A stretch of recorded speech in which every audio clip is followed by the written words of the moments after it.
बंगाल में BJP TMC के बीच सीधी और कड़ी टक्कर होती नजर आ रही है, लेकिन कुछ बातें ऐसी हैं जो बीजेपी के लिए मुश्किल खड़ी कर रही है। क्या है वो फैक्टर? क्या है बंगाल में बीजेपी की सबसे बड़ी चुनौती? देखिए।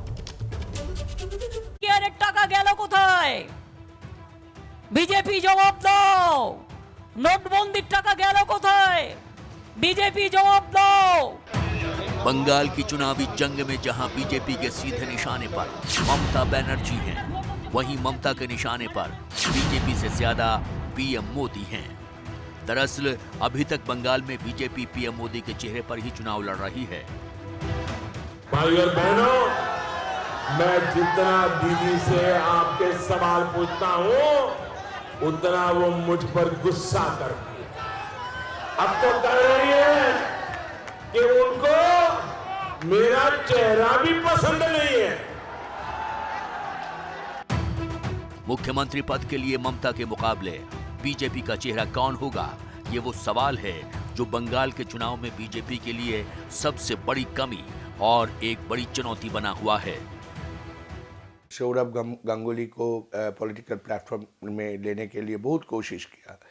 अभी बंगाली मुख दिखाने के लिए ब्रिगेड में मिथुन चक्रवर्ती को लेकर आया। ज़्यादा से ज़्यादा बहुत सारी फिल्म एक्टर एक्ट्रेस को वो लेकर आ रहा है, बट फिर भी पॉलिटिकल लीडरशिप एक अलग चीज़ होता है जो ममता बनर्जी का अंदर है। बीजेपी इसमें कैसे मुनाफा लगेगा और जो है अभी उसको भी बीजेपी फोकस नहीं कर रहा है। तो दीदी जरा बौखला गई है और ये अपना गुस्सा मुझ पे निकाल रही है। मैंने देखा आजकल यहां दीदी के लोग दीवार पर तस्वीरें बना रहे हैं और तस्वीर में दीदी मेरे सिर पर अपना पैर मार रही है, मेरे सिर के साथ फुटबॉल खेल रही है। 10 साल से सत्ता पर काबिज ममता को मात देने के लिए बीजेपी एंटी इनकम्बेंसी को भी हथियार बना रही है। मुसलमानों के तुष्टीकरण के मुद्दे पर वो चुनावी ध्रुवीकरण की कोशिश में भी हैं, लेकिन ममता के खिलाफ चेहरे की कमी ही बीजेपी की असली चुनौती है। अभी तक भी एंटी इनकम्बेंसी इतनी जोरदार नहीं है जितनी होने से बहुत बड़ी कोई परिवर्तन होने वाली है।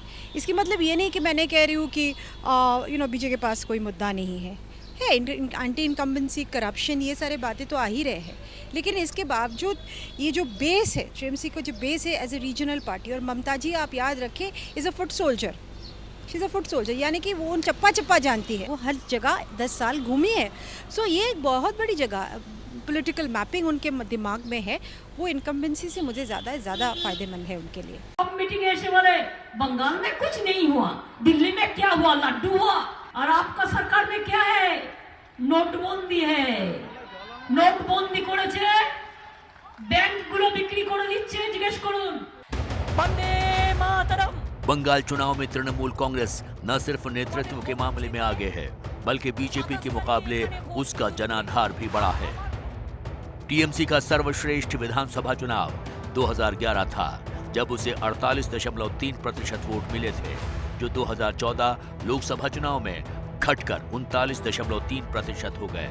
लेकिन 2016 विधानसभा चुनावों में फिर बढ़कर 44.9% हो गए। खास बात यह भी है कि विचारधारा बेस्ड पार्टी न होने के बावजूद भी टीएमसी के पास लेफ्ट पार्टियों की तरह ही कार्यकर्ताओं का एक बड़ा सपोर्ट बेस भी मौजूद है, जिससे पार पाना बीजेपी के लिए आसान नहीं है। तृणमूल कांग्रेस के पास 10 साल होने के नाते एक बड़ी सी कार्डर बेस्ड है, पूरा एग्जैक्टली लेफ्ट बेस्ड कार्डर बेस्ड लेकिन नहीं है। उनके तरीके से इंडक्शन, इंडोक्ट्रिनेशन बिल्कुल अलग है, क्योंकि simply because Trinamool is not a kind of ideological party जैसे कि लेफ्ट है। इन कंपैरिजन अभी तक बीजेपी के पास इतनी बड़ी सेटअप तैयार नहीं हो। आप आगे याद रखिएगा, लास्ट जो पंचायत इलेक्शन है उसमें इतनी बड़ी वायलेंस है, उससे थोड़ा बहुत पता चला कि विलेज लेवल पे, गाँव के स्तर पे वो जो सांगठनिक प्रक्रिया होनी चाहिए थी बीजेपी की, वो नहीं।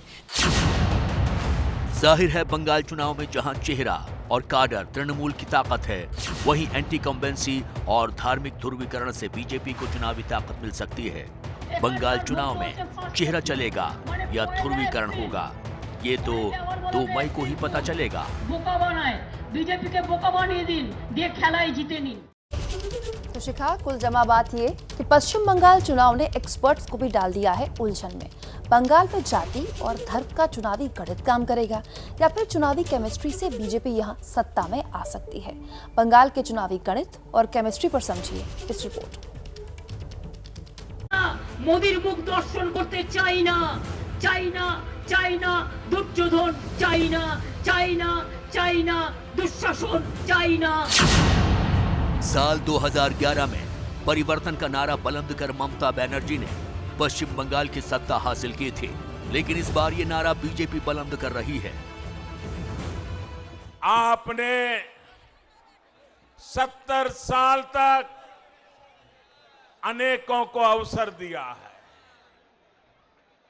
हमें 5 साल का मौका दीजिए, हम 70 साल की बर्बादी को मिटा करके रहेंगे। पश्चिम बंगाल में बीजेपी जहां संपूर्ण परिवर्तन का नारा लगा रही है, वहीं ममता इस चुनाव को 2024 के आम चुनाव से पहले सेमीफाइनल बता रही हैं। दरअसल बंगाल का ये चुनाव कई मायनों में देश की राजनीति पर असर डालने वाला है। इसके जरिए विपक्ष की एक कद्दावर नेता के तौर पर ममता जहां राष्ट्रीय राजनीति के लिए कमर कस रही हैं, वहीं पिछले चुनाव में पश्चिम बंगाल की 42 में से 18 लोकसभा सीटें जीतने वाली बीजेपी के लिए ये चुनाव नाक की लड़ाई बन चुका है। और यही वजह है कि मौजूदा चुनाव में ममता को मात देने के लिए खुद पीएम मोदी ने भी अब पूरी तरह चुनावी मोर्चा संभाल लिया है। ये दीदी विकास की हर योजना के सामने दीवार बन करके खड़ी हो गई है। आपने दीदी पे भरोसा किया, लेकिन दीदी ने आपको दुर्नीति दी, आपके साथ विश्वासघात किया कि नहीं किया? विश्वासघात किया कि नहीं किया? आपके सपनों को चूर चूर कर दिया कि नहीं कर दिया? 10 साल में बंगाल को बर्बाद किया कि नहीं किया? আমাদের সাথে বিজেপির অনেক তফাৎ আছে, তাই মনে রাখবেন বিজেপি চাই না, চাই না, বিজেপিকে চাই না, দানবদের চাই না, দৈত্যদের চাই না, স্বৈরাচারী চাই না, দুরাচারী চাই না, দুর্যোধন চাই না, দুঃশাসন চাই না, রাবণের দল চাই না। তৃণমূল কংগ্রেসকে নিয়ে আসুন, জোড়া ফুল চিহ্নে ভোট দিন। জয় বাংলা। बंगाल में इस बार गणित चलेगा या चुनावी केमिस्ट्री काम आएगी, इस बात ने राजनीति के जानकारों को भी उलझन में डाल रखा है। ऐसे में सवाल ये है कि क्या बंगाल चुनाव में इस बार बीजेपी तृणमूल का ये चुनावी गणित बिगाड़ देगी? भारतीय जनता पार्टी का चुनावी इतिहास बताता है कि लोकसभा चुनाव में उसे जो वोट मिलते हैं वो विधानसभा चुनाव में नहीं मिलते। इस मामले में केवल अपवाद उत्तर प्रदेश है। उत्तर प्रदेश में उसने विधानसभा चुनावों के वोटों को लोकसभा में भी दोहराया और यहाँ तक कि उन वोटों को थोड़ा सा बढ़ाया भी उसने। लेकिन बाकी अन्य राज्यों में अगर आप देखें तो भाजपा के वोट 5% से लेकर 11-12% तक विधानसभा चुनाव में कम हो जाते हैं। तो बंगाल के चुनाव में ये एक भाजपा के लिए बड़ी चुनौती है। मैं इसको भाजपा के चुनाव जीतने की पहली शर्त कहता हूँ। अगर उसे चुनाव जीतना है तो उसे न केवल लोकसभा के प्रदर्शन को दोहराना होगा। ओए देखा नोए তোমার অস্ত্র, রুখে দাঁড়াবে এবার বাংলার মানুষ মা দুর্গার আশীর্বাদে করবে তোমায় পরাস্ত। पश्चिम बंगाल के चुनावी इतिहास को देखते हुए बीजेपी की जीत की संभावना से इंकार भी नहीं किया जा सकता है, लेकिन जीतने के लिए बीजेपी को बंगाल के चुनावी गणित की 3 शर्तों को पूरा करना होगा। पहली शर्त यह है कि उसे ये सुनिश्चित करना होगा कि 2019 के लोकसभा चुनाव में बंगाल में मिले 40% वोट उसे एक बार फिर मिले। दूसरी बात यह कि बीजेपी, कांग्रेस और लेफ्ट पार्टियों के गठजोड़ के वोटों के प्रतिशत को 10% से घटाकर 5 या 7% पर ले जाए। और तीसरी शर्त यह है कि अब्बास सिद्दीकी के इंडिया सेक्युलर फ्रंट की वजह से मुस्लिम वोट इतनी तादाद में लेफ्ट कांग्रेस गठजोड़ और तृणमूल कांग्रेस में बंट जाए कि मतदान में कुछ फीसदी की गिरावट आ जाए। अगर ये 3 शर्तें बीजेपी पूरी कर ले जाती है तो बंगाल का किला फतेह भी कर सकती है। उत्तर प्रदेश वगैरह में वो नीची जातियों को, कमज़ोर जातियों को ऊंची जातियों के साथ जोड़ती है और इस तरह कर 45 फीसदी प्लस वोटों का एक हिंदू एकता निकालती है। लेकिन बंगाल में भारतीय जनता पार्टी जो भद्र लोग है वहाँ का, यानी वहाँ का जो संभ्रांत वर्ग है, उस संभ्रांत वर्ग की नुमाइंदगी नहीं कर पा रही है। वो संभ्रांत वर्ग मोटे तौर पर ममता बनर्जी के साथ है, और जो ओबीसी जातियाँ हैं और जो अनुसूचित जातियाँ हैं, भारतीय जनता पार्टी ने उसमें अपनी पैठ बनाई है। तो इस लिहाज से देखा जाए कि भाजपा का मॉडल बंगाल चुनाव का एक भिन्न तरह का मॉडल है। अब देखने की बात यह है कि क्या केवल संभ्रांत वर्ग को छोड़कर भारतीय जनता पार्टी इतने वोट प्राप्त कर सकती है कि ममता बनर्जी से आगे निकल जाए। विदाई दो बीजेपी के, विदाई दो चाइना, चाइना बीजेपी के, चाइना, चाइना, चाइना मोदीर मुख दर्शन करते चाइना, चाइना, चाइना दांगा, चाइना, चाइना, चाइना लुटेरा, चाइना, चाइना, चाइना दुर्योधन, चाइना, चाइना, चाइना दुঃशासन, चाइना, चाइना, चाइना मिर्जाफर, चाइना, चाइना, चाइना बहिरागत गुंडा, चाइना।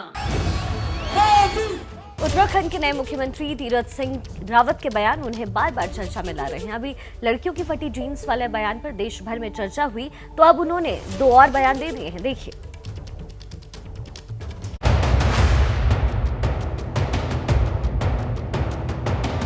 अब कहें बयानवीर या कहें बयानों के उल्टे सीधे तीर जो कहीं भी लग रहे हैं, उत्तराखंड के नए मुख्यमंत्री तीरथ सिंह रावत अपने बयानों के चलते लगातार सुर्खियों में बने हुए हैं। हाल ही में उनके महिलाओं के रिप्ड जीन्स यानी फटी जीन्स पहनने वाले बयान पर अच्छा खासा विवाद खड़ा हुआ था। देश भर में डिबेट हुई थी। तुम क्या करती हो? मैं एनजीओ चलाती हूँ। एनजीओ चलाती है, घुटने फटे दिखते हैं, समाज के बीच में जाती हो, बच्चे साथ में हैं, क्या संस्कार दो? ये जीन्स वाले बयान का विवाद अभी थमा भी नहीं था कि आज रामनगर पहुंचे रावत जी का देश की गुलामी को लेकर आ गया नया ज्ञान और नया बयान। सुनिए। भारत की 130-35 करोड़ की आबादी का देश आज भी अपने को राहत महसूस करता है अन्य देशों की अपेक्षा। जहां अमेरिका के 200 वर्ष हम लोग गुलाम थे, पूरे विश्व के अंदर उसका राज था, कभी सूरज छिपता ही नहीं था, या कहते थे। लेकिन आज के इस समय में वह डोल गया, बोल गया। सुना आपने? तीरथ सिंह रावत जी कह रहे हैं कि अमेरिका ने हमें 200 साल तक गुलाम बनाए रखा और दुनिया पर राज किया। वाह, अंग्रेज और अमेरिका सबको बराबर कर दिया। खैर, तीरथ जी यही नहीं थमे, आगे उन्होंने लॉकडाउन के दौरान सरकार द्वारा बांटे गए अनाज को लेकर बयान दे दिया। तीरथ सिंह रावत ने कहा कि कोरोना काल में सरकार की ओर से हर घर में प्रति यूनिट 5 किलो राशन दिया गया, यानी जिनके घर 10 सदस्य थे उनको 50 किलो, 20 थे तो क्विंटल भर राशन दिया गया। लेकिन आगे बोले कि फिर भी लोगों को जलन होने लगी कि 2 बच्चे वालों को 10 किलो और 20 सदस्य वालों को क्विंटल भर मिला। इसमें जलन कैसी? जब समय था तो आपने 2 ही बच्चे पैदा किए, 20 क्यों नहीं पैदा किए? सुनिए जरा। और हर घर में पर यूनिट 5 किलो राशन देने का काम किया। जिसके 10 थे तो 50 किलो आ गया, 20 थे तो क्विंटल आ गया, 2 थे तो 10 किलो आ गया। इतना बढ़िया चावल आया, कभी अपने आप भी लिया नहीं सामान्य जीवन में भी, आपदा के समय। लेकिन उसके बाद भी एक दूसरे से जलन होने लगी कि मुझे तो 2 हैं तो 10 किलो मिला, 20 वाले को क्विंटल क्यों मिला, इसको क्यों 20 मिला? भैया, इसमें दोष किसका? उसने 20 पैदा किए, आपने 2 पैदा किए तो उसको 1 क्विंटल मिलना। अब इसमें जलन काहे का? जब समय था तब आपने 2 ही पैदा किए, 20 क्यों नहीं किए? तीरथ सिंह रावत जी शायद खुद भी सोच रहे होंगे कि पिछले जीन्स वाले बयान का शोर अभी थमा भी नहीं था कि 2 और नए बयान आ गए। देखते हैं इन उल्टे पुल्टे बयानों की गूंज कहां तक जाती है। और इस बीच एक बड़ी खबर आ रही है। बता दें आपको, देश की सुरक्षा से जुड़ी बड़ी खबर जम्मू कश्मीर की है, जहां शोपिया में सुरक्षा बलों ने मुठभेड़ में 2 आतंकवादियों को मार गिराया है। शोपिया के मनिहाल में मारे गए आतंकियों की अभी पहचान नहीं हो पाई है। ऑपरेशन अभी भी चल रहा है। कुछ और आतंकियों की तलाश की जा रही है। ऐसा माना जा रहा है कि 3 आतंकी और छिपे हो सकते हैं। शोपिया के मनिहाल में एनकाउंटर चल रहा है। अभी एनकाउंटर खत्म नहीं हुआ है, लेकिन जो बड़ी जानकारी निकल कर आ रही है वो ये कि 2 आतंकी ढेर हो गए हैं और कुछ और छिपे हो सकते हैं। इस खबर पर जो भी अपडेट होगा सबसे पहले आप जानेंगे एबीपी न्यूज पर। ब्रेकिंग न्यूज आ रही है गुजरात से। गुजरात के पंचमहाल जिले में प्रचार के दौरान कांग्रेस की विधायक चंद्रिकाबेन बारिया ने विवादित बयान दे दिया है। चंद्रिकाबेन ने लोगों को उकसाते हुए बीजेपी उम्मीदवारों के घर पर पथराव करने की सलाह दे दी। पंचमहला की मोरबा हड़प सीट पर उपचुनाव के लिए प्रचार करने पहुंची थी चंद्रिकाबेन। चंद्रिकाबेन की करबाड़ा से विधायक हैं, लेकिन जो बयान उन्होंने अपनी पार्टी के लिए प्रचार करते करते दे दिया वो विवादास्पद है। वो कहते हैं कि बीजेपी के नेताओं, बीजेपी के विधायकों के घर में लोगों को पथराव करना चाहिए, बीजेपी उम्मीदवारों के घर में लोगों को पथराव करना चाहिए। शुरुआत महाराष्ट्र में क्या है कोरोना का हाल, सबसे पहले आपको बताते हैं, जिसे लेकर आम लोग लापरवाह नजर आ रहे हैं। लेकिन दूसरी लहर शुरू हो चुकी है। महाराष्ट्र से चिंता बढ़ाने वाले आंकड़े अब सामने आ रहे हैं। एक दिन में 30,535 केस और 99 लोगों की मौत। महाराष्ट्र में ये एक दिन का आंकड़ा है। एक दिन का महाराष्ट्र में अब तक का सबसे बड़ा आंकड़ा है। महाराष्ट्र में कोरोना जिस तेजी से बढ़ रहा है, लोगों की चिंताएं भी उतनी ही तेजी से बढ़ रही हैं।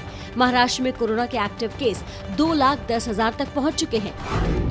मुंबई में 24 घंटे में कोरोना के 3,775 नए केस सामने आए हैं और 10 लोगों की मौत हुई है। नागपुर में 3,614 नए कोरोना पॉजिटिव केस मिले हैं और 32 लोगों की जान गई, जबकि पुणे में 24 घंटे में 5,408 पॉजिटिव केस सामने आए और 32 लोगों की कोरोना से मौत हुई। कल से यहां भारत इंग्लैंड के बीच वनडे सीरीज शुरू हो रहा है और कोरोना की वजह से यहां भी दर्शकों के बिना मैच खेले जाएंगे। मुंबई में भी कोरोना को कंट्रोल करने के लिए आज से मॉल, बस अड्डे और रेलवे स्टेशनों पर एंटीजन टेस्ट की शुरुआत का फैसला लिया गया है। लोगों के मास्क पहनने पर भी जोर दिया जा रहा है। बीएमसी ने मास्क नहीं पहनने वाले 20 लाख लोगों से 40 करोड़ का जुर्माना वसूल किया है। लोगों को जुर्माने के बगैर भी मास्क पहनना सीखना होगा, क्योंकि संक्रमण रोकना सिर्फ सरकारों की जिम्मेदारी नहीं है। खबर भले ही महाराष्ट्र से हो, लेकिन एहतियात हम सबको बरतनी होगी, कड़ाई भी दवाई भी। कोरोना संक्रमण है और सबक भी। संसद में कोरोना ने एक बार फिर से दस्तक दे दी है। लोकसभा के स्पीकर और राजस्थान के कोटा से सांसद ओम बिरला भी कोरोना की चपेट में आ गए हैं।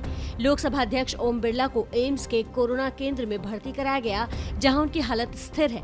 ओम बिरला को कोरोना होने के बाद आम आदमी पार्टी के राज्यसभा सांसद एनडी गुप्ता ने सदन को अनिश्चित काल के लिए स्थगित करने की मांग की है। आम आदमी पार्टी सांसद ने चिट्ठी में लिखा है, राज्यसभा में सदस्यों की औसत उम्र 62 साल है, यानी ज्यादातर लोग सीनियर सिटीजन हैं। ऐसे में उनकी सुरक्षा को ध्यान में रखते हुए सदन को स्थगित किया जाए। संसद का सत्र अभी चल रहा है। आज लोकसभा की कार्यसूची में दिल्ली में एलजी मुख्यमंत्री के बीच शक्ति बंटवारे वाला बिल शामिल है। लोकसभा अध्यक्ष के कोरोना संक्रमित होने के बाद कार्यवाही को लेकर कोई निर्देश जारी नहीं किया गया है। अच्छा, महाराष्ट्र में कोरोना का कहर तो डरा ही रहा है, साथ ही वहां की सियासत पर भी इस समय कहर ही बरपा हुआ है। वहां के हालात ऐसे हैं कि आज ही महाराष्ट्र के गृह मंत्री की छुट्टी भी संभव है। हालांकि इस पर सियासत जोरों पर है। क्या आज अनिल देशमुख की छुट्टी होगी? इस सवाल पर अघाड़ी सरकार के चाणक्य शरद पवार ने गेंद सीएम उद्धव ठाकरे के पाले में फेंक दी।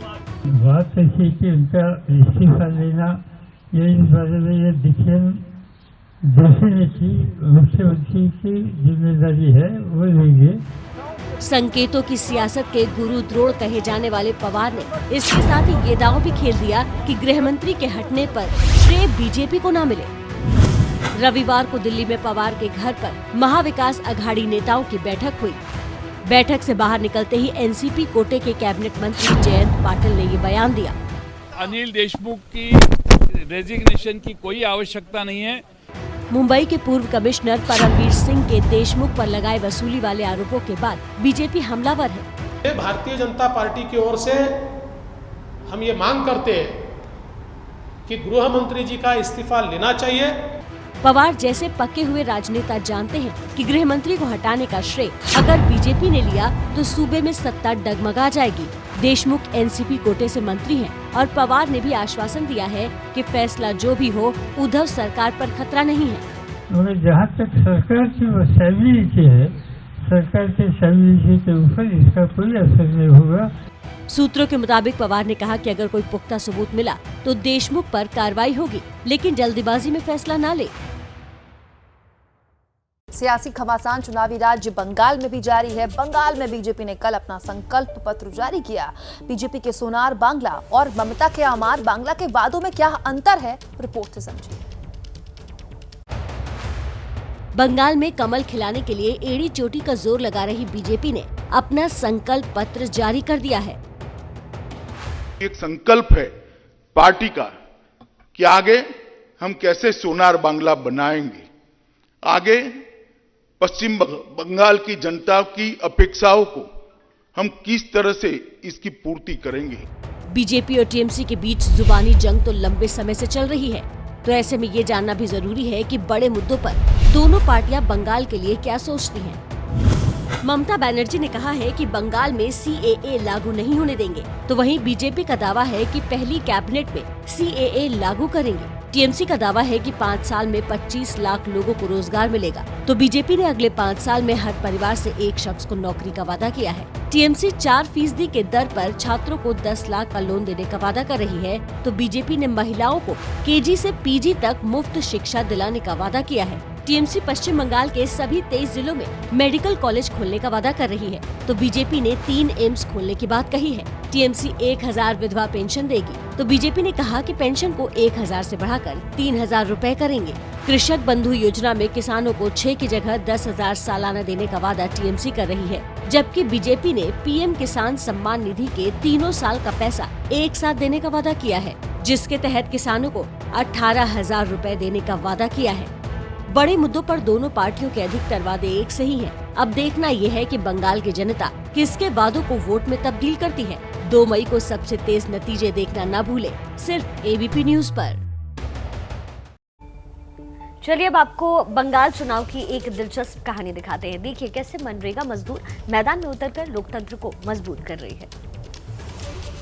की बेटी हमारी चंदना जी और ऐसे अनेक भाजपा के कार्यकर्ताओं का चेहरा आपको लंबे समय तक याद रहेगा। पीएम मोदी चुनावी रैली में किसी उम्मीदवार का नाम ले ले तो उसके लिए इससे बड़ी बात और क्या होगी। दीदी, ये चंदना जी का चेहरा आप कभी नहीं भूल पाओगी। आखिर ये चंदना बावरी कौन है, पीएम जिनका नाम लेकर ममता बनर्जी को चुनौती दे रहे हैं? तो जवाब है ये चेहरा। बिना समर्थकों के लाव लश्कर के खड़ी यही वो चंदना बावरी है। पेशे से मनरेगा में मजदूरी करने वाली चंदना बावरी को बीजेपी ने बांकुरा की सलतोरा सीट से उम्मीदवार बनाया है। चंदना के पति भी मनरेगा में मजदूरी करते हैं। चंदना के पास ना तो प्रचार के लिए पैसे हैं, न ही गाड़ी और न ही समर्थकों का हुजूम, लेकिन पार्टी की तरफ से मिले भरोसे से चंदना को हिम्मत जरूर मिली है। वोटिंग तो है क्योंकि मेरे पास भी टाका पैसा नहीं है, तो इसलिए हमारा जो खर्चा है दादा भाई चलाती है। तो मनरेगा में काम करने वाली चंदना हो या घरों में काम करने वाली कलिता मांझी, किसी भी पार्टी के ऐसे उम्मीदवार से लोकतंत्र पर भरोसे को और मजबूती मिलती है। क्या बीजेपी कर्नाटक का सीएम भी बदलने की तैयारी में है? ऐसा दावा बीजेपी के विधायक खुद कर रहे हैं। कर्नाटक से बीजेपी विधायक बसनगौड़ा पाटिल यत्नाल ने कर्नाटक के विजयपुरा में ये कहकर सनसनी फैला दी कि राज्य में अगले चुनाव से पहले येदियुरप्पा को सीएम पद से हटाना होगा। मुख्यमंत्री बदलावणे 100% ಖಚಿತ। ಈ ಮುಖ್ಯಮಂತ್ರಿಗಳನ್ನು ತಗೊಂಡು ಮುಂದಿನ ಚುನಾವಣೆ ಹೋದ್ರೆ ಬಿಜೆಪಿ ರಾಷ್ಟ್ರೀಯ ಪ್ರಧಾನ ಕಾರ್ಯದರ್ಶಿಗಳು ಗುರುತಾಗಿರ್ಬೇಕು। ಸುಮ್ಮನೆ ಹೇಳ್ತಾರೆ ಪಾಪ, ಬದಲಾವಣೆ ಮಾಡಲೇಬೇಕಾಗ್ತದೆ। ಬಿಜೆಪಿ ಉಳಿಬೇಕಾದ್ರೆ ಮುಖ್ಯಮಂತ್ರಿ ಬದಲಾವಣೆ ಅವಶ್ಯ ಇದೆ। सीएम येदियुरप्पा के विरोधी माने जाने वाले बीजेपी विधायक पाटिल ने कहा, 3 मुख्यमंत्रियों को बदलने की आवश्यकता पर चर्चा लंबे समय से चल रही है। कर्नाटक में भी चुनाव बाद बदलाव होगा। ಒಬ್ಬ ಶಾಸಕ ಹೇಳಿದ್ರು ಬರೀ ವಾಜಪೇಯಿ ಇವ್ರದ್ದು ಮೋದಿಯವರ ಹೆಸರು ತಗೋತಾರೆ। ವಾಜಪೇಯಿ ಅವರು ನರೇಂದ್ರ ಮೋದಿ ಅವರು ಒಂದು ಸಣ್ಣ ಭ್ರಷ್ಟಾಚಾರದ ಆರೋಪ ಇಲ್ಲ, ಅವರು ತಮ್ಮ ಕುಟುಂಬ ರಾಜಕಾರಣ ಮಾಡಿಲ್ಲ. ಅದಕ್ಕೆ ನನಗೆ ಆದರ್ಶದರ ಅವ್ರ ಹೆಸರು ಮೇಲೆ ಹೋಗುತ್ತೆ. ಭ್ರಷ್ಟರನ್ನ ಕುಟುಂಬ ರಾಜಕಾರಣ ಮಾಡೋರ ಹೆಸರು ಹೆಂಗೆ ತಗೊಳಕ್ಕಾಗ್ತದೆ? बसंत गौड़ा पहले भी कई बार इस तरह खुलेआम येदियुरप्पा के खिलाफ बोल चुके हैं, लेकिन इस बार उन्होंने केंद्रीय नेतृत्व का नाम लेकर जिस तरह बयानबाजी की है, बीजेपी उनके खिलाफ नोटिस जारी कर कड़ी कार्रवाई कर सकती है। बिहार में भी राजनीतिक घमासान है। बिहार में नीतीश और बीजेपी में एक बार फिर से खटपट क्यों आ गई सामने, जानिए। आरती हो रही है, भवानी सहितम नमामि एकर परम समर्जा, नारियल फोड़े जा रहे हैं,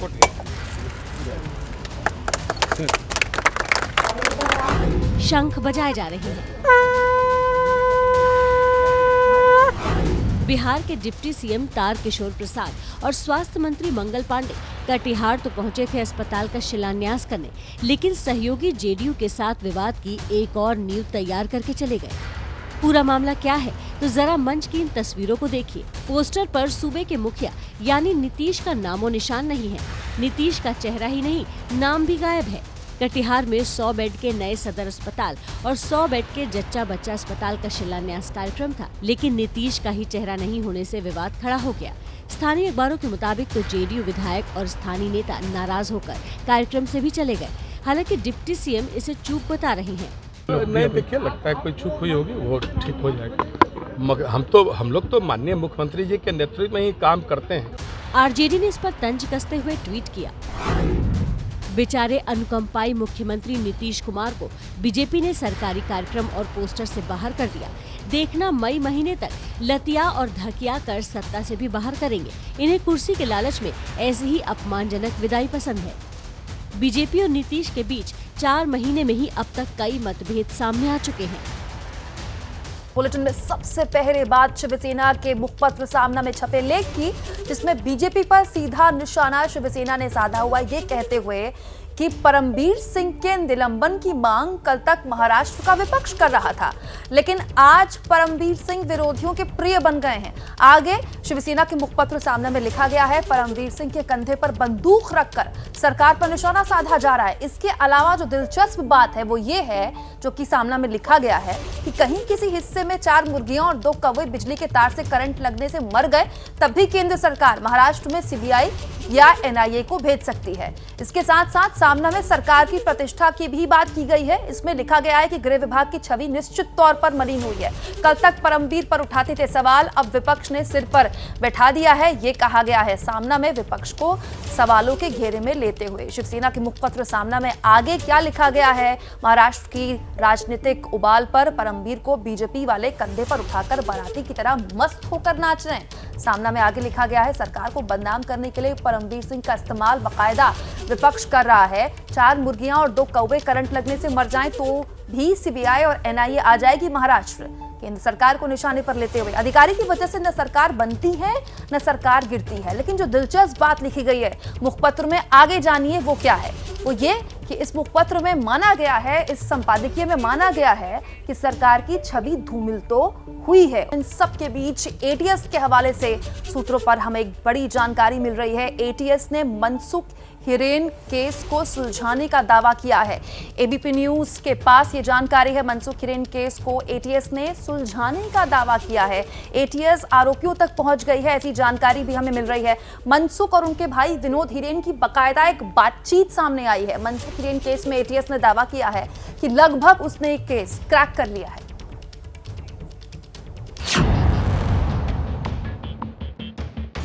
मनसुख के कातिल गिरफ्तार। एबीपी न्यूज के पास महाराष्ट्र एटीएस की पूरी पड़ताल। एक तरफ एनआईए मनसुख हिरेन केस की जांच अपने हाथों में लेने जा रही है, दूसरी तरफ महाराष्ट्र एटीएस ने मनसुख हिरेन की मौत का केस सुलझाने का दावा किया है। मनसुख के कातिलों तक कैसे पहुंची एटीएस, इसकी पूरी रिपोर्ट एबीपी न्यूज के पास है। सबूतों की लिस्ट के साथ आपको बताएंगे, लेकिन उससे पहले महाराष्ट्र एटीएस के डीआईजी शिवदीप लांडे ने फेसबुक पर पूरे केस के सुलझाने का दावा किया है। आपको बता दें कि मनसुख केस में एटीएस ने निलंबित पुलिस कांस्टेबल विनायक शिंदे और क्रिकेट बुकी नरेश गौर को गिरफ्तार किया है। अब एबीपी न्यूज संवाददाता सूरज ओझा की इस एक्सक्लूसिव से समझिए कि आखिर एटीएस इन तक पहुंची कैसे। सबसे अहम सबूत है मनसुख और उनके भाई विनोद हिरेन के बीच की बातचीत का वो ऑडियो जो वाजिद पर बड़े आरोप लगा रहा है। नींद हो गई क्या? क्या हुआ? अब नहीं जाना पड़ेगा, सारा स्टेटमेंट हो गया है। स्टेटमेंट में क्या लिखवाया? वो गाड़ी सचिन वाजे भी चलाते थे, बताया ना स्टेटमेंट में। ऐसा नहीं लिखवाया। क्यों नहीं लिखवाया? सचिन वाजे ने कहा था कि वो गाड़ी चलाते थे, ये बात मत बताना। इस वजह से वो बात मैंने स्टेटमेंट में नहीं कही। तूने गलत लिखवाया है, इस पर कोई गड़बड़ी तो नहीं होगी ना? कुछ होगा नहीं, साहब के पास ही मामला है। एटीएस वाले भी जानकारी निकालेंगे। साहब के पास सब पेपर हैं, साहब ही मेन हैं, अब कुछ नहीं होगा। दोनों भाइयों के बीच हुई इस बातचीत को देख केस में सचिन वाजे का जुड़ाव साफ नजर आ रहा है। यही नहीं, एटीएस की जांच से जुड़े सूत्रों ने बताया कि 4 मार्च को सचिन वाजे के सीडीआर से कई चौंकाने वाली बात पता चली है। 4 मार्च ही वो दिन है जिस दिन मनसुख गायब हुआ था। उस दिन सचिन वाजे को न किसी का फोन आया और न उसने किसी को फोन किया। उसके फोन पर 8 मैसेज आए, लेकिन वो मार्केटिंग वाले मैसेज थे। इससे ये साबित होता है कि ऐसा उसने जानबूझकर किया था, क्योंकि एक पुलिस अधिकारी के पास पूरे दिन उसके रजिस्टर्ड नंबर से फोन पर बात ना हो तो शक की सुइयां सचिन वाजे की तरफ घूमेंगी ही। तकनीक से पकड़े गए तकनीक के एक्सपर्ट। पुलिस विभाग में एपीआई सचिन वाजे को टेक्निकल एक्सपर्ट माना जाता है। महाराष्ट्र एटीएस ने भी सचिन वाजे पर शिकंजा कसने के लिए टेक्निकल एक्सपर्ट की मदद ली और उसके गुर्गों को पकड़ लिया। सूत्रों के मुताबिक 4 मार्च की रात करीब 8 बजे मनसुख का आखिरी व्हाट्सएप कॉल आया था। इसको ढूंढना आसान बात नहीं थी। इसी के चलते एटीएस ने महाराष्ट्र के बड़े टेक्नोलॉजी एक्सपर्ट की मदद लेनी शुरू कर दी। एटीएस की टेक्निकल टीम ने व्हाट्सएप कॉल की डिटेल निकाली और किसी तरह मनसुख का आया आखिरी व्हाट्सएप कॉल ट्रेस किया। यहाँ से एटीएस को आरोपियों का रास्ता मिल गया। इसके बाद एटीएस ने उस शख्स की तलाश शुरू की जिसने खुद को तावड़े बताकर मनसुख को मिलने बुलाया था। टीम को पता चला कि आखिरी कॉल वाला नंबर गुजरात के अहमदाबाद में रजिस्टर है। एटीएस की टीम ने रेड की।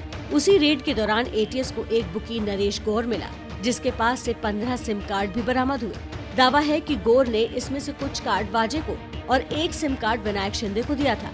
यहाँ ध्यान दीजिए, विनायक शिंदे उसी कार्ड का इस्तेमाल वाजे से बातचीत में करता था और उसी सिम कार्ड का इस्तेमाल कर शिंदे ने मनसुख को व्हाट्सएप कॉल किया था।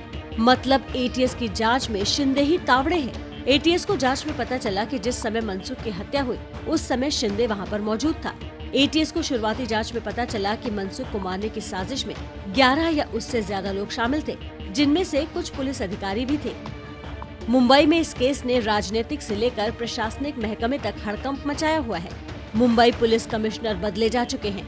गृह मंत्री पर तलवार लटक रही है। जैसे जैसे खुलासे इन केस में हो रहे हैं, न जाने अभी और कितने लोग नपेंगे। लेकिन इस वक्त की बड़ी खबर जम्मू कश्मीर से आ रही है। बता दें आपको, जम्मू कश्मीर के शोपियां जिले में एनकाउंटर में सुरक्षा बलों को बड़ी कामयाबी हाथ लगी है। 3 आतंकवादियों को ढेर कर दिया गया है। मारे गए 3 में से 2 आतंकी लश्कर तैयबा के हैं। कुछ आतंकी अभी छिपे हो सकते हैं, इसीलिए तलाशी अभियान जारी है। औपचारिक तौर पर अभी एनकाउंटर खत्म नहीं किया गया है। ज्यादा जानकारी के साथ जुड़ गए हमारे संवाददाता आसिफ कुरैशी। आसिफ, सर्दी खत्म होने के बाद बीते कुछ दिनों में फिर एक बार आतंकी हलचल बढ़ी है, कोई खास वजह?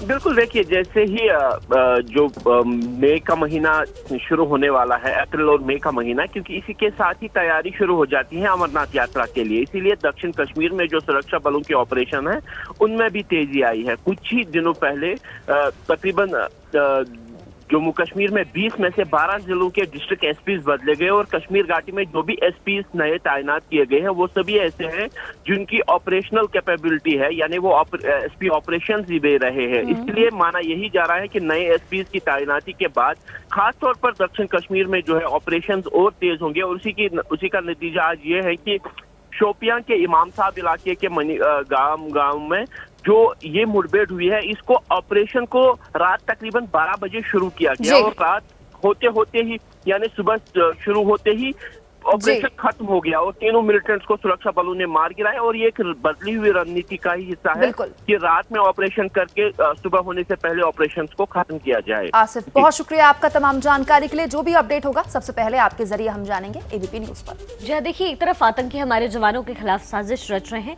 तो दूसरी तरफ ये जवान देवदूत बनकर घाटी के लोगों की जिंदगियां बचा रहे हैं। चारों तरफ बर्फिस्तान, बर्फिस्तान में एक पतली गुफा और गुफा के पास आग जलाकर बर्फ हटाने की कोशिश करता जवान। बर्फ हटती है तो एक शख्स दिखता है जिसके लिए सेना का वो जवान देवदूत बनकर आया है। भारी अवलांच के बीच रेस्क्यू ऑपरेशन की ये तस्वीरें कुपवाड़ा के केरन सेक्टर की हैं। जरूरी सामानों से भरा ये ट्रक अचानक आए बर्फ के तूफान में फंस गया। इस बीच ट्रक का ड्राइवर ट्रक से निकलकर एवलांच से बचने की कोशिश में बर्फ के ढेर में दब गया। हालांकि समय रहते जैसे ही बीआरओ के जवानों को इस घटना की सूचना मिली, सेना के जवानों ने ट्रक ड्राइवर का रेस्क्यू कर उसे बचा लिया। कुपवाड़ा में बर्फबारी के बीच सेना की बहादुरी की ये इकलौती तस्वीर नहीं है। इस तस्वीर को देखिए, जिसमें रात के अंधेरे में बर्फबारी के बीच फंसे 2 लोगों को सेना के जवानों ने सुरक्षित बचाया। कुपवाड़ा में लगातार भारी बर्फबारी के बीच सेना का काम सीमा पर दुश्मनों की चौकसी करने के साथ पहाड़ी इलाकों में भी काफी चुनौती भरा हो जाता है। यहाँ सेना बर्फबारी के बीच फंसे लोगों के लिए देवदूत बन जिंदगियां बचा रही है। देश में कोरोना के मामले तेजी से बढ़ रहे हैं। 1 साल पहले आज ही के दिन कोरोना की रोकथाम के लिए जनता कर्फ्यू का ऐलान किया गया था। लोगों को जागरूक करने के लिए पूरे 1 दिन के लिए देश को बंद रखा गया था। इसके बाद लॉकडाउन का लंबा दौर भी देश ने देखा। इससे कोरोना को काफी हद तक काबू करने में कामयाबी हमें मिली। लेकिन चिंता ये है कि 1 साल बाद फिर से लोगों की लापरवाही भारी पड़ रही है। मास्क ना पहनना, सोशल डिस्टेंसिंग का पालन ना करना, ये वजह है जिसकी वजह से देश के कई राज्यों में कोरोना की दूसरी लहर की स्थिति पैदा होती दिखाई दे रही है। 22 मार्च 2020 यानी आज ही के दिन जनता कर्फ्यू आपने लगाया था और आपने इसका पालन किया था। शाम को थाली बजाकर, घंटी बजाकर एक तरह का समर्थन पूरे देश ने किया था। उसके बाद करीब 2 महीने लॉकडाउन रहा, उसका भी पालन पूरे देश ने किया। लेकिन उसके बाद जो लापरवाही हुई उससे महाराष्ट्र सहित कई राज्यों में एक दूसरा सर्ज देखने को मिला है। आज ही के दिन 1 साल पहले जनता कर्फ्यू का ऐलान किया गया था। पीएम मोदी ने आह्वान किया था जिसका पालन पूरे देश ने पूरे डिसिप्लिन के साथ किया। पूरे देश में कोरोना के खिलाफ ताली और थाली बजाई गई। देश में लॉकडाउन का ऐलान पीएम मोदी ने 24 मार्च 2020 को किया था। 25 मार्च 14 अप्रैल 2020 तक पूरे देश में लॉकडाउन लगाया गया था। उसका पालन भी किया गया शिखा। लेकिन अब देखिए, अब ढिलाई के बाद जो लोग हैं वो भी लापरवाही कर रहे हैं। और कुमकुम, महाराष्ट्र में तो कोरोना के केसेस लगातार बढ़ रहे हैं, लेकिन बावजूद इसके लोग लापरवाह नजर आ रहे हैं। लेकिन दूसरी लहर अब शुरू हो चुकी है। महाराष्ट्र से चिंता बढ़ाने वाली खबर और ये आंकड़े सामने आ रहे हैं, आप देखिए। एक दिन में 30,535 केस और 99 लोगों की मौत। महाराष्ट्र में ये एक दिन का आंकड़ा है। एक दिन का महाराष्ट्र में अब तक का सबसे बड़ा आंकड़ा है। महाराष्ट्र में कोरोना जिस तेजी से बढ़ रहा है, लोगों की चिंताएं भी उतनी ही तेजी से बढ़ रही हैं। महाराष्ट्र में कोरोना के एक्टिव केस 2,10,000 तक पहुंच चुके हैं। मुंबई में 24 घंटे में कोरोना के 3,775 नए केस सामने आए हैं और 10 लोगों की मौत हुई है। नागपुर में 3,614 नए कोरोना पॉजिटिव केस मिले हैं और 32 लोगों की जान गई। जबकि पुणे में 24 घंटे में 5,408 पॉजिटिव केस सामने आए और 32 लोगों की कोरोना से मौत हुई। कल से यहाँ भारत इंग्लैंड के बीच वनडे सीरीज शुरू हो रहा है और कोरोना की वजह से यहाँ भी दर्शकों के बिना मैच खेले जाएंगे। मुंबई में भी कोरोना को कंट्रोल करने के लिए आज से मॉल, बस अड्डे और रेलवे स्टेशनों पर एंटीजन टेस्ट की शुरुआत का फैसला लिया गया है। लोगों के मास्क पहनने पर भी जोर दिया जा रहा है। बीएमसी ने मास्क नहीं पहनने वाले 20 लाख लोगों से 40 करोड़ का जुर्माना वसूल किया है। लोगों को जुर्माने के बगैर भी मास्क पहनना सीखना होगा, क्योंकि संक्रमण रोकना सिर्फ सरकारों की जिम्मेदारी नहीं है। लगातार दोहरा रहे हैं, बार बार दोहरा रहे हैं, दवाई भी कड़ाई भी। देखिए, आप सीख लेना चाहें ना तो छोटी से छोटी चीज भी बड़ी सीख दे जाती है। ऐसी ही सीख मिल रही है गुजरात के कुछ गांव से। गुजरात के राजकोट जिले का ये छोटा सा गांव है, नाम है मांखावत। आपको सुनकर आश्चर्य होगा कि राजकोट के मांखावत में अब तक कोरोना का एक भी केस सामने नहीं आया है। इस बात को सुनकर सिर्फ हैरान होने की जरूरत नहीं, बल्कि सीख लेने की भी जरूरत है। मांखावत की तरह ही राजकोट में कुल 112 गांव हैं जो अब तक कोरोना वायरस से सुरक्षित हैं और इसको मुमकिन गांव वालों ने ही बनाया है। मेरे गांव में एक भी केस कोरोना का 1 साल हो गया, अभी तक एक भी केस नहीं है। उसके पीछे का कारण कि हमने सरकार की गाइडलाइन का पूरी तरह से पालन किया है। Hand sanitise, social distancing, mask, तो देखिए आप सभी ने मास्क पहने हैं। गांव में मास्क, सैनिटाइजर और बार बार मेडिकल चेकअप का पालन किया जाता है। कुछ दिनों पहले हुए स्थानीय चुनाव में भी गांव वालों ने तय किया और किसी भी पार्टी को सभा नहीं करने दी। कोरोना के खिलाफ गुजरात के 112 गाँव के इस मॉडल से पूरे देश को सीख लेने की जरूरत है। आज विश्व जल दिवस है। आज पानी की अहमियत पर बात होगी, योजनाएं बनेंगी, लेकिन देश के कुछ इलाके ऐसे भी हैं जिनको योजनाएं बनाते वक्त भुला दिया जाता है। ऐसे ही एक इलाके की कहानी आप देखिए। इस पानी को शायद आप हाथ से छूना भी ना पसंद करें, लेकिन इन लोगों के लिए ये प्यास बुझाने का एकमात्र जरिया है। तस्वीरें मध्य प्रदेश के डिंडौरी के पिपरिया गांव की है। भोपाल से करीब 10 घंटे की दूरी पर मौजूद इस इलाके की दहलीज तक आते आते विकास की सारी योजनाएं दम तोड़ देती हैं। यहाँ रहने वाली बेंगा जनजाति की महिलाएं हर रोज इसी तरह अपने बच्चों को लेकर पानी भरने निकलती हैं और फिर कई किलोमीटर का फासला तय करने के बाद ये गंदा पानी अपने बर्तनों में जमा कर पाती हैं। 2 किलोमीटर गड्ढे पे आते हैं यहाँ पानी पीने के लिए, और देखिए पानी कैसा है, बच्चे लोग बीमार पड़ते रहते हैं। ऐसा नहीं है कि गांव के आसपास विकास की लहर नहीं पहुंची है। पानी की ये टंकी और ये हैंडपंप अफसरों की मुस्तैदी की गवाही दे रहे हैं, लेकिन हकीकत ये है कि ये टंकी खाली है और हैंडपंप का गला कई सालों से सूखा है। ऐसे सूखे विकास को लेकर जब जनता के नुमाइंदों पर सवाल की बौछार हुई तो जवाब वही रटा रटाया मिला। राज्य सरकार इसमें विशेष रूप से सहयोग पिछले 15 सालों में नहीं किया। 15 महीने में हमारी सरकार थी, हमने एक बृहद कार्य योजना बना करके इसको पूरा धरातल में परिणाम मूलक बनाने के प्रयास कर रहे थे, पर आज वो भी अटक गया है। सरकारें बदली, विधायक बदले, लेकिन बेंगा जनजाति आज भी विकास की उस एक बूंद के लिए तरस रही है जो अब तक सिर्फ पोस्टरों में दिखाई देती है। एक ब्रेकिंग न्यूज महाराष्ट्र से आ रही है। महाराष्ट्र की राजनीतिक हलचल पर कांग्रेस हाईकमान ने बकायदा रिपोर्ट तलब की है। सूत्र हमें बता रहे हैं महाराष्ट्र कांग्रेस के प्रभारी एसके पाटिल ने राज्य के तमाम आला नेताओं से बात की है। पाटिल ने वीडियो कॉन्फ्रेंसिंग के जरिए प्रदेश कांग्रेस अध्यक्ष नाना पटोले, बाला साहेब थोराट और अशोक चव्हाण से बात की है। इन नेताओं से बातचीत के आधार पर कांग्रेस आलाकमान को बकायदा रिपोर्ट सौंपी जाएगी। पूर्व पुलिस कमिश्नर परमबीर सिंह की चिट्ठी सामने आने के बाद सरकार की छवि पर असर पड़ा है। कांग्रेस खुलकर ये बात कहती रही है। कल एनसीपी की एक महत्वपूर्ण बैठक चली, आज भी एक महत्वपूर्ण बैठक है। बड़ा सवाल अब भी कि महाराष्ट्र के गृहमंत्री की कुर्सी जाएगी या बच जाएगी। न पाबंदी हो न कोई हद हो तो बस खुद बनाई सरहद हो। ये मुहिम है परतों में छिपे हर सच की तलाश की, सियासत पर रखी पैनी नजर और आंख की, खबरों की दुनिया में एक जिम्मेदार आवाज की, जुर्म और जुल्म के खिलाफ हर बेबस के लिए इंसाफ की। जब कोई हद नहीं इंसानियत के लिए जज्बात की, जब कोई हद नहीं खुशियों और ख्वाब की, तब कोई हद क्यों हो नए नजरिए और बदलाव की। तोड़ के हदों के ताले नए सपनों को पाले, बांधे सबको एक धागे, आपको रखे आगे एबीपी न्यूज।